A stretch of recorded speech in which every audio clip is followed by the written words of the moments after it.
Yeah. Okay, everybody, we are gonna get going here. I'm Angela Fehr. This is my face, and I'm just getting my camera set up, and then you'll actually be able to see me live here. Welcome to those who have been waiting. I know there's a number of you who've been here for at least 10 minutes, and I've been in my office here scrambling to make everything work. There's always some kind of complication, and I'm still figuring out, I guess, exactly the right settings to have. Maybe just let me know if you can hear me, and we'll get started here right away.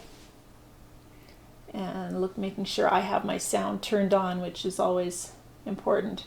I already see 2 from Delaware. That has got to be a record because I know you guys are in a very small state, and I'm glad to see that a number of you were able to make it here, even though we have this time change. And with the time change, it's a little bit confusing because I'm in an area that doesn't change at all ever. And okay, I'm going to switch my camera over here. And there we go. Hi, everybody. Yeah, we're in an area that never changes, and I live 2 miles from Alberta. So half the year we are corresponding with Alberta, and the other half of the year we're with the rest of our province in British Columbia. So it's always a little bit confusing. I have family living in Alberta just 2 miles away across the border, and we're always talking, are we in BC time or Alberta time, and when does it match and when doesn't it? And even the TV stations get the time wrong, and so you'll be watching one program and the time change will happen and the programs all change to a different time zone. It's very annoying. Anyhow, but I'm glad you guys were able to make it, even though I know our time is a little bit different now, and we will be on at this time for the rest of the year until the time change again. So rather than confusing me with trying to not have it change for you guys, I just thought I'm going to do what works for me, keep it at my time, and hopefully we'll all get it figured out. So today we're kind of going to go into covering some beginner kind of topics again. And we've been talking a lot about value and composition, which if you're starting to think about value and how to arrange the elements in your painting to compose them, you've already probably started to get comfortable with many of the beginner techniques. And then your brain starts to have a little bit of space where you can think about interpretation of your painting and how you want to arrange things on the page. But really, when you're just getting started, there's just so much to remember in terms of how much water to use and what everything's supposed to feel like when you're putting paint down on the paper, that it can be a real challenge just to keep all that stuff straight. So I'm going to hopefully share some things that will help you just be a little bit more aware of what's happening with your paintbrush and as you're painting. And we're just going to talk about that today. So for some of you, it might be a refresher course, or it might be articulating some stuff you've already been learning. But if you're struggling with just knowing how to really load up your brush when it's too wet and when it's too dry, then hopefully some of the stuff I cover today is going to help you out. So we're going to switch the camera over here right away and to my work surface, which is right beside me, and then we'll start taking a look at exactly what our brush should look like. While I'm moving the camera, we're just going to switch right over. I'm going to show you this little ad for Creative Watercolor, which is my newest course. And right now, Creative Watercolor is available for 50% off. It's a promotional introductory offer, I guess would be the right word for it. And so that's on until November 18th, which is just 11 days away. So if you're interested in that course, I will put a link in the description below this video. I always forget one link, and that's the one I forgot today. But there is, however, a link in the description where you can enter to win enrollment in that course. And if you've already bought the course, then you get your enrollment refunded. And if you haven't bought it yet, then yeah, you'll get free access. Plus, you'll get a watercolor kit, which will look just like, well, a lot like this one. You'll have a pad of Arsh's watercolor paper. You'll have a palette preloaded with some of my favorite colors of paint, and then my wonderful Escoda Versatile number 10 rigger, which is one of my favorite brushes. And today we're going to work with these two brushes. This is a Princeton Neptune number 4 quill, and the Escoda Versatile number 10 Rigger. And I like both brushes. The quill holds lots of pigment, as you can see, plus it has this beautiful metal wire holder, which I don't know, I'm just kind of a sucker for pretty things, and I just love the old style look of those wires holding everything together. And then the Versatile has the longer bristles, which I find gives a really fun swoopy line when I'm painting. It's a little bit more organic, and I don't ever want my brush strokes to look like, you know, they were made in a factory or by some kind of printer. I want everything to look very natural, and so I feel like I get a more natural line with the longer bristle brush like this. So that's just a little explanation of my brushes. And I see lots of people coming, joining me now, so welcome.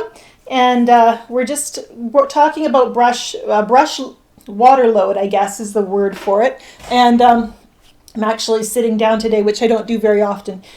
Right now, I've just dipped my brush in the water and given it a nice soak. And usually what I do, pull my water container over so you can take a look, is I'll just dip it in, and you can see I'm pressing it against the side. And what that does is it just takes a little bit of a bead of the excess water off. So as soon as, just by rubbing it gently along the side as I lift it out of the tub, I'm already removing some water, so you can see it's not dripping. It's not so wet that it's dripping on my paper.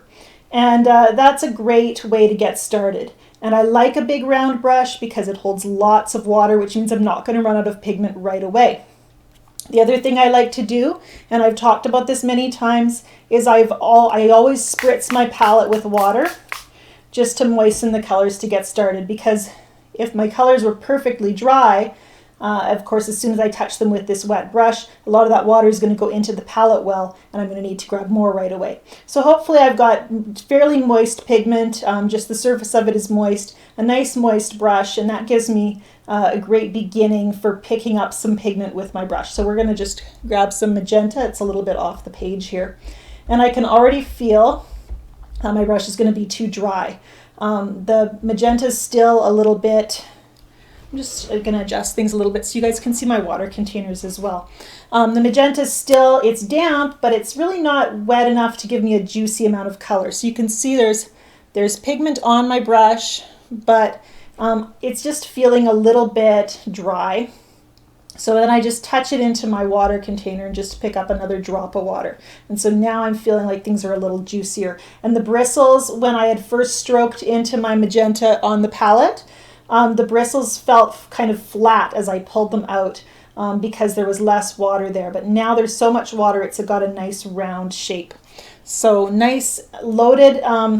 When I talk about my brush, I often use the word juicy. There's lots of pigment here, but it's not dripping. It's saturated, so I can get a nice rich, look at that beautiful stroke of color coming right down the page. And it's got a little bit of a shiny effect. I don't have white spots where the brush has started to run out of color and is skipping across the page, and you can see that's starting to happen as I keep going. And sometimes the brush will skip across the page because you're not applying enough pressure or you're moving too quickly, which is a little bit different than working with a too dry brush. And so, you know, just a nice, usually I feel like, you know, having a juicy amount of pigment means your brush is floated but not dripping. And then I can go back and then maybe I want to cover my whole page with that magenta. I grab more water and then I go into my magenta again. And again, a nice juicy brush, shiny with moisture and pigment. And then I can carry on with my color. And I actually have a little more color this time because when I dipped into here, into my water, I was picking up water, but I have a little more water than I started with in my magenta, in the magenta area of my palette. And so then I can just, I need to be aware that as I'm picking up water and going back into my palette, I'm going to be creating kind of a different balance of water here and there. And what I mean by that is, you know, what's happening on your paper and on your palette is always changing. So when I first get started, I have this even amount of moisture from my spray bottle, but as soon as I start using my brush to go in and out of my palette, I'm adding and taking away water on an almost continuous basis. And so, and I find too, as I'm going further into a painting session and I've added water to my palette, the longer that water has to kind of soak into the paint, often that'll mean the paint starts to change consistency as well. So here I've got, fairly firm paint, but as it sits here with a little bit of moisture in it, it's going to start to get a little bit sticky. So that means the amount of paint I pick up is going to change as the paint consistency changes. So it's kind of this continual thing of watching to see how much paint am I picking up and how much water do I have on my brush, and does that change over time? And it's the same thing if you've mixed up a pool of color in your palette. And I'm just gonna do that here. And I already had some blue in there, and I have, of course, the magenta on my brush. So now I've got a very pretty kind of red violet. And as I paint with this, of course, I start to run out of color, and I need to, continually be adding to what I'm taking away so I don't run out. And so there's always this looking for the right balance of color by, painting a little bit, then maybe adding a little water, adding a little color before I run out so that I don't run out completely. And there's just that idea of not just knowing at the beginning I need to have this loaded brush and that never changes. It does change because the amount of water that's in here is going to change, if that makes sense. So we're just going to do something with this lovely pink, and I almost feel like that should be a beautiful pink sky or something. And I don't know about that, but we're going to take some of this violet and just add it in just for a little bit of fun. Although mostly we're concentrating on talking about our brush. And here we've got a big swoosh of color just flowing down in a big drip. And because this magenta that we placed has had some time to sit and soak, we know that it's going to react kind of with a bloom as we've added this very juicy and very moist amount of violet. And that can give us an interesting effect as well. And we're just going to add a little bit of wet area here, moisten that, and give the color a place to flow. I love, lately I've been doing a lot of painting kind of these imaginary landscapes, and they're a lot of fun to do because it gives you a chance to experiment. So I'm just trying to keep everything together so you guys can see. Okay, so let's take a look at the palette again.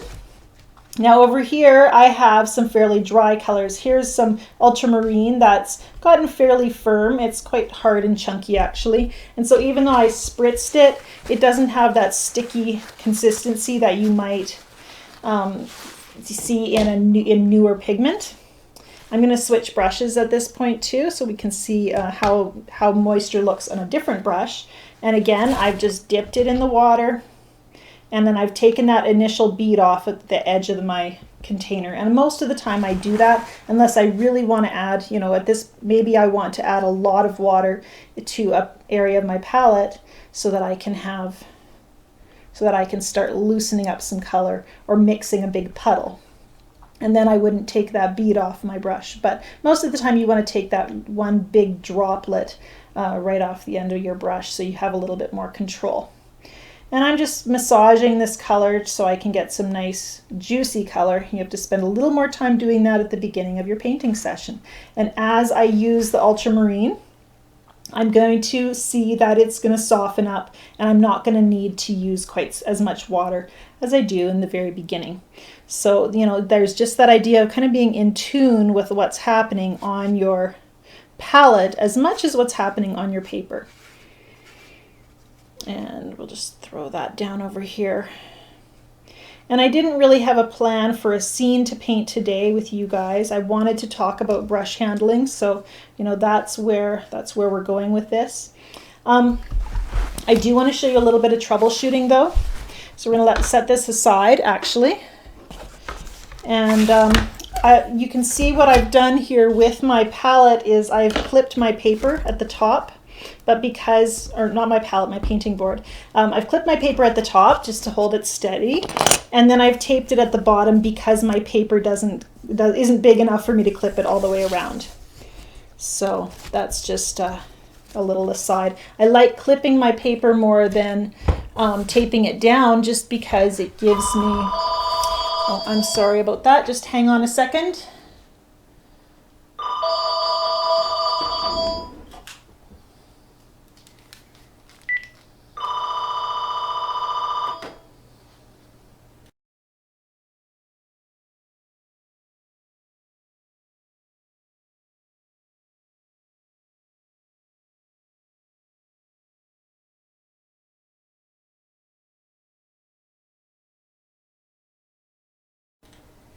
I apologize for that. That was not a call I needed to take. Okay, I've just grabbed a different piece of paper here, and we'll look at playing with this a little bit. But I'm just going to quickly address a couple of questions here. I had a question about bloom, and I see Magdalene is already answering that a little bit. The reason we get blooms is because we have an imbalance of water on our paper, so we have a drier area, and then we have this new moisture creeping in, and that's what creates that edge there. I also want to point out the beautiful granulation from that ultramarine blue. It creates beautiful texture, and that's one reason I like using ultramarine over cobalt blue, which is a very similar blue but has a much smoother texture to it. And you can actually see the granulation up in the top here as well, because it's ultramarine mixed with the quinacridone magenta. Okay, so let's just, sorry, I'm just looking at the comments again and trying to gather my train of thought. It's always annoying to be interrupted by the telephone. Got children in school, and I'm waiting for a call from my daughter because she had a big change of plans for her day, and so I don't want to turn off my phone entirely. Okay, I'm just mixing up a little bit of green gold here, again massaging it, and this time I'm putting it in my palette. Often when I'm painting, I go straight into my palette, into the cubes of paint, pans of paint here that I've squeezed from the tube, and I do let them dry. I like working with my pigment, having it dry like this, because I don't waste it nearly as much as I would if I were using it fresh from the tube. I use much more paint fresh from the tube, and a lot of it gets rinsed right away into my water containers, which I don't want at all. I want to use all this lovely, beautiful paint. So sometimes you'll put down a color, and you'll realize, though, that you've picked up far too much pigment and it's gone on far too dark. And that's not really a risk with the green gold. So we'll add a little bit of darker color to it. Okay, so I've added a little bit of phthalo turquoise to it. And here I've realized it's gone on much darker than I wanted. Well, our first tendency is to panic and just blot it with a paper towel or something. But I would much rather, again, not waste the color. So you're much better off just not panicking, taking your damp brush, and it's damp, it's not soaking wet, because I want to have some control, and just spreading that color around. And you can see that, you know, it's going to start lightening right away. And I'm just going to spread it out. And if you have that option to spread it out, and maybe that means picking it up and moving it somewhere else as well. But if you have that option, why wouldn't you choose that over blotting? Find a way to use that color, just move it across the page. And not only that, but if, you know, a very dark color can look quite harsh. And so by spreading it out a little bit, you're softening it, you're giving it room to flow, and you're not wasting it by just panicking and blotting it away. So I find that's really quite pretty. And you can see what I did right here. I not only used water to flow that color across the page in this corner, but I also used a little water to flow it into this lighter area. Even though I want to keep this area light, by softening this edge here, it just unifies the elements in my painting just a little bit more. And I can unify as well by moving this color, by picking up that green, I'm bringing it over here. I get to have then a little bit more unity of color. I don't have to mix a new color for this section. I can use the same one that's here, and everything fits together in a beautiful way. And I love that interplay of hard and soft edges. And again, you have to know how much water to use. So when I've got a dark color down, again, that I want to spread out, I don't want to go in with a really saturated brush, because as soon as you add a lot of water, you start to sacrifice control. And the more water you use when you're painting, the less control you're going to have, the more the paint is going to move. And we want that movement because it's beautiful, but we also want to be in control. So I like a juicy brush that's not completely saturated with color. And then I can have a little bit more control. And if my brush is a little bit drier than the painting surface, then it's going to want to kind of suck the paint. It's going to be kind of like a magnet for that moisture, just like a sponge soaks up moisture. When you've spilled something, you use a sponge to lift the moisture.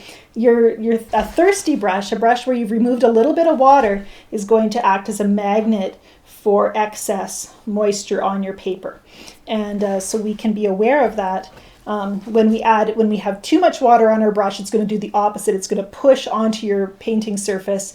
It's going to spread out and want to just move. And when you have, just a little bit less, it's going to do the opposite, and it's going to suck that color up. So when we are aware of that, we can kind of start to analyze and predict what's going to happen as we work with our brush. So if I've got a very large amount of juicy color on my brush, I'm going to grab some of that magenta here. And I had a little fuzzy on my brush there. I'll lift that off. So when I have this beautiful color here, as soon as it touches the moisture where I've had the area is already damp, you see it move. Over here where the paper is dry, it's not going to move nearly as much unless I start to add new water and maybe direct that flow. So here I can, grab some water and start to flow. But again, it's just being aware of the balance of moisture, not just on your paper, but on your brush and on your palette as well. So I'm hoping that gives you a little bit of insight into why things happen the way they do in your painting. Over here again, I've blotted my brush, so it's quite dry. It's got a beautiful shape to it right now, but I can use that thirsty brush, kind of like a sponge, lift up excess water. I can use it to actually draw in a dark area. I can use it to pick up color. Just with my brush, I can blot and lift, blot, and then I blot on my paper towel as well. And then create, something new by lifting color out. And of course, that's only going to work if my brush is thirsty, if it's acting like a sponge and not too moist. So that's a little bit of insight into why your paint acts the way it does, depending on how wet everything is.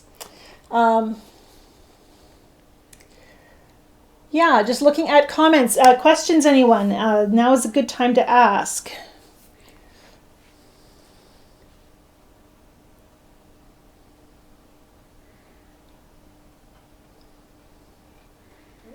You guys are so orderly and well behaved. We're just going to start to wrap this up, and I want to talk, and I'm going to keep an eye on your comments and questions, but I want to show you a couple of books because I have a wonderful watercolor library, and if you come to my local classes, I let you borrow my books, except for a couple that are my absolute favorites, and I'll talk about those in another lesson. But right now I wanted to talk about books that might be ones I would recommend for someone who's just getting started in painting.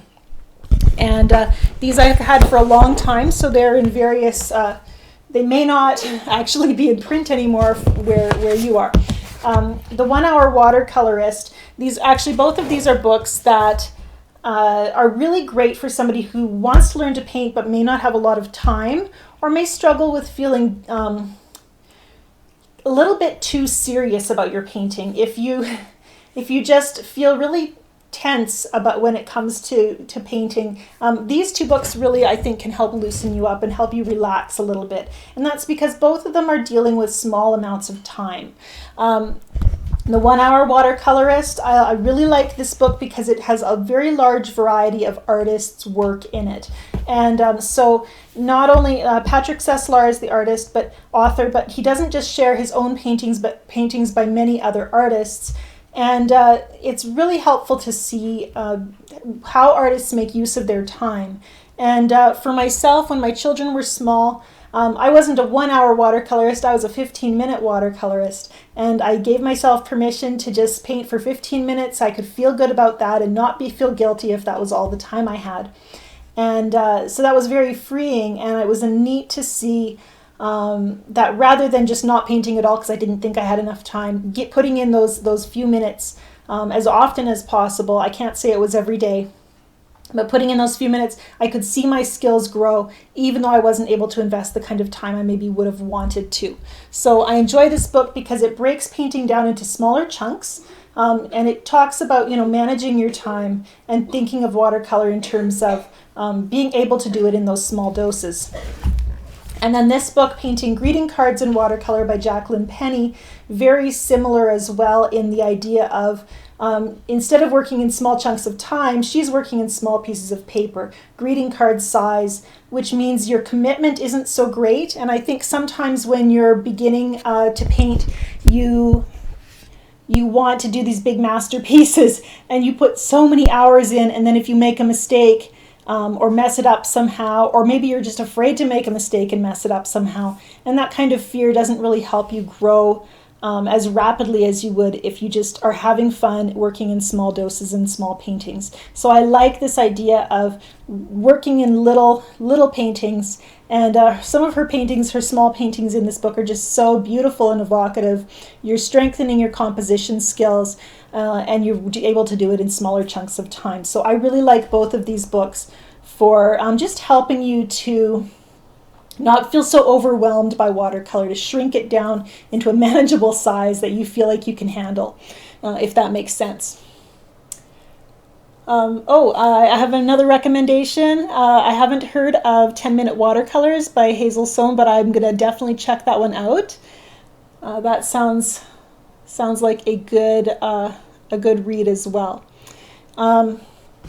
I'm going to just go over a couple more questions and then we'll be done here. My backing board that I've been using is just a sheet of corrugated plastic, and I like it because I can cut it down. I don't know if you can see the corrugation there, but it's the same as you might see on a realtor sign or an election sign, which I know you guys have lots of in the States right now. You can repurpose those after an election, or you can buy it at your hardware store. It's called Coroplast or corrugated plastic. It's nice because it's lightweight, it's waterproof, it's easy to cut down to the size you need, and so I really like it for all my paintings. I can have a whole bunch of them and have lots of paintings on the go. We're just gonna switch my camera over again.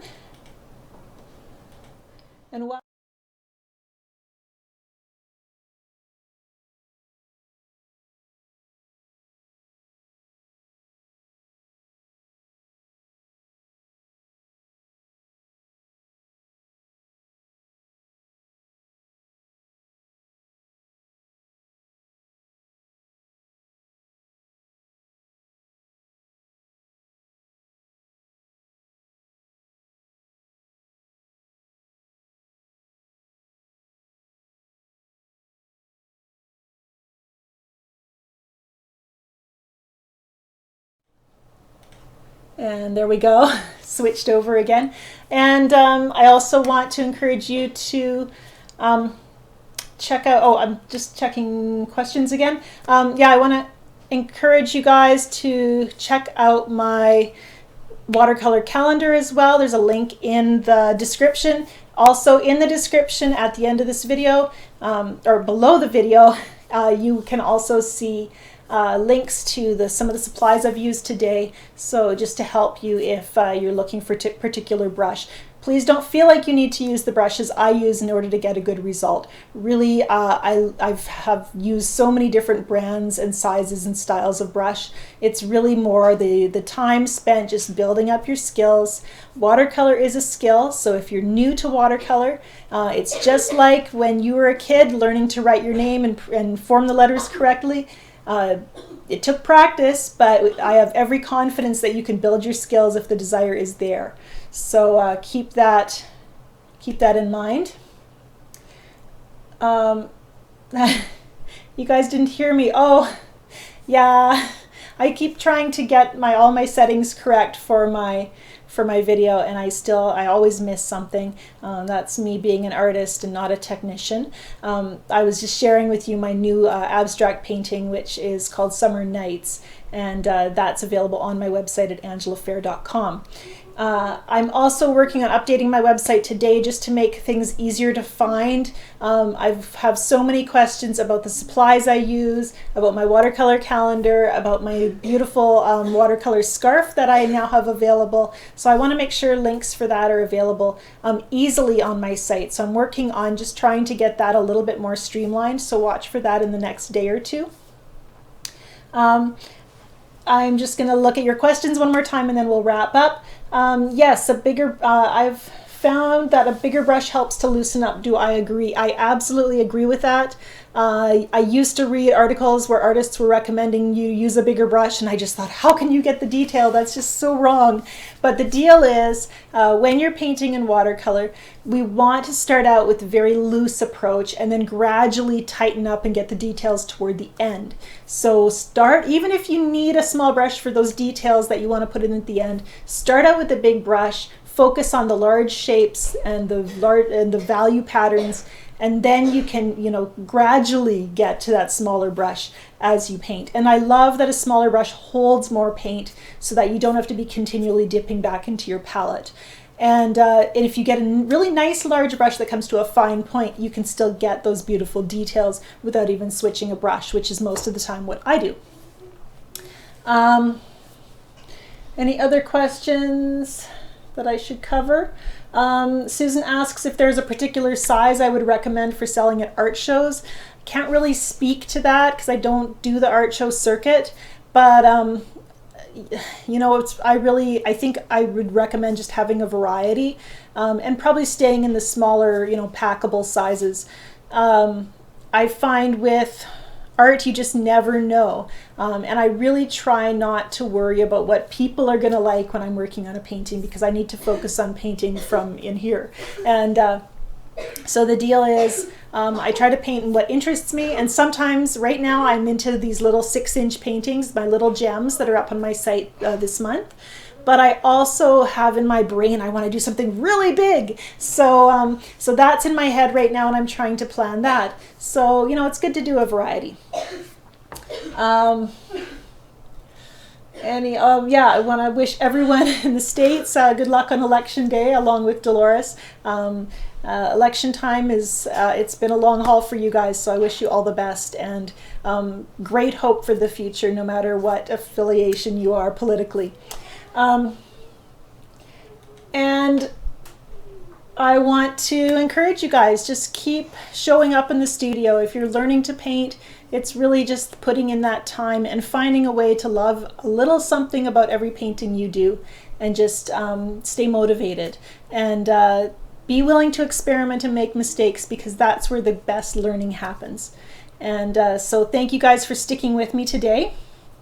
And despite the occasional technical difficulties and phone calls and the sick child I have downstairs coughing a bit, we're really having a great day here in Dawson Creek, BC. It's always a good day when you can be home with your family, and I'm just thankful for that. Thankful that I can not only do that, but I can be with you guys from all over the world, which is always just such a thrill. So thank you for tuning in for that. Remember, again, the description below the video has most of the information you're going to want to know regarding supplies or the different recommendations I shared today. And of course, you're always welcome to send me an email and ask any other questions you might have. So again, Creative Watercolors on sale for 50% off just until November 18th. So again, I'll be throwing the link into the description here in about 5 minutes. So thank you for watching. Any other questions, send me an email. Have a great day.